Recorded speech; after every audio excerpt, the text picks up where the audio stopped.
Hello guys, നമുക്കിന്ന് ഏറ്റവും easy ആയിട്ട് ഇത്രയും പെട്ടെന്ന് നമുക്ക് എന്ത് ചെയ്യാം, ഒരു മക്രോണി ഉണ്ടാക്കില്ല എങ്ങനെയെന്നുള്ളത് നമുക്കൊന്ന് നോക്കിയാലോ.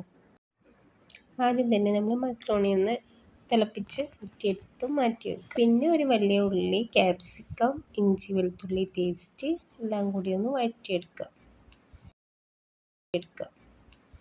പിന്നെ അതിലേക്ക് നമുക്ക് വേണ്ട ചിക്കന് മുളക് പൊടി, കുരുമുളക് പൊടി, ആവശ്യത്തിന് ഉപ്പും ചേർത്ത് നമുക്കൊന്ന് വേവിച്ചെടുക്കുക. പിന്നെ ഈ മിക്സിലോട്ട് ആ ചിക്കൻ അങ്ങ് ഇട്ട് കൊടുക്കുക. സോയ സോസ്, ടൊമാറ്റോ സോസ്, ആവശ്യത്തിന് മല്ലിയിലയും ചേർത്ത് കൊടുത്ത് നമ്മൾ നേരത്തെ തയ്യാറാക്കി വെച്ച മാക്രോണി ഇതിലേക്ക് ഇട്ട് കൊടുക്കുക. പിന്നെ നമ്മുടെ പാകത്തിനനുസരിച്ച് നമ്മൾ എന്ത് ചെയ്യുക, ഉപ്പൊക്കെ ഒന്ന് ചെക്ക് ചെയ്ത് റെഡിയാക്കി കൊടുക്കുക. നിങ്ങൾക്ക് വീഡിയോ ഇഷ്ടമായാൽ സബ്സ്ക്രൈബ് ചെയ്യുക, ലൈക്ക് ചെയ്യുക, കമൻറ്റ് ചെയ്യുക. നിങ്ങൾ ഉണ്ടാക്കി നോക്കിയതിന് ശേഷം നിങ്ങളുടെ ഫീഡ്ബാക്ക് അറിയിക്കുക. അടുത്ത വീഡിയോയിൽ കാണാം. ടാറ്റാ.